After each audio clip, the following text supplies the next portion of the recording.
I am discerning. I am very nearly happy. I became a theater critic. Of course I did.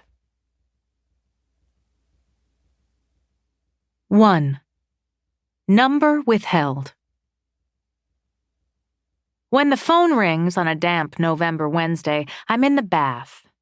I have just returned from the bank, depositing the check, overlarge, on thick cream stock, from the executor of my aunt's estate and arranging its disbursement. I had not seen my aunt in years, had barely corresponded with her beyond compulsory birthday and Christmas cards. Death came for her punctually, and without prelude, which must have met with her approval, though she may have preferred a place more fit and private than the parking lot of a Hannaford on a late afternoon in May, just before the dinner rush. A heart attack. Proof, at last, that she had a heart at all. Her body falling in a way I was told that set off her car alarm. She would not have liked the noise. I had not expected an inheritance, but as it happened, she divided her fortune, a small savings account, a smaller civic pension, the proceeds from the sale of her house, between me and a local wildlife charity. She had always favored birds over people, and in this I could not blame her, though I don't really care for birds. I do not need her money, but taking it seemed easier than any alternative. So I listened, a close-lipped smile mortared to my face, while an advisor at the bank, a sweaty, pink-cheeked white man in a striped tie that I would swear in any court was a clip-on, lectured me in a voice like a leaking faucet about funds and bonds and certificates of deposit. "Let's just do whatever is most safe," I finally told him, because it was not what he wanted to hear, and because I am safe about some things. My aunt, however distant, she lived in New Hampshire, which in New York City terms might as well have been the moon, was the last person in my world who knew my mother. The last person but one who knew me as I was before. I might have received her death as an invitation to step more completely into the small life that I have made for myself, or to step into some new, larger one, unburdened now. To live at last in full. And some part of me, yearning, wild still, must want that.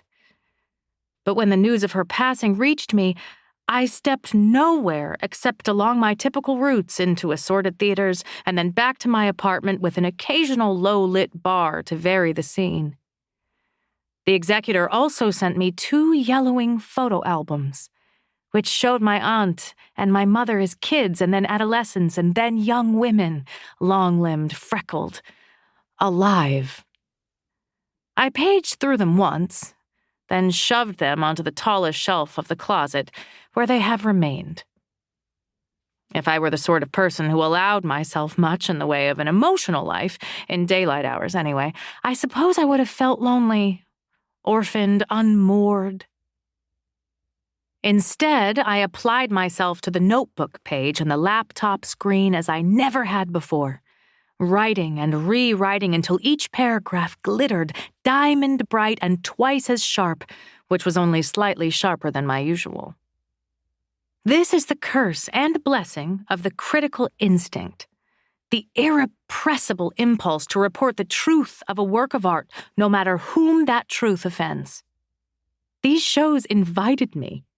They invited criticism. They should have been finer, sturdier, more plausible. They weren't. And here I was to tell them so, angling for the magazine's chief critic's job with every quip and censure.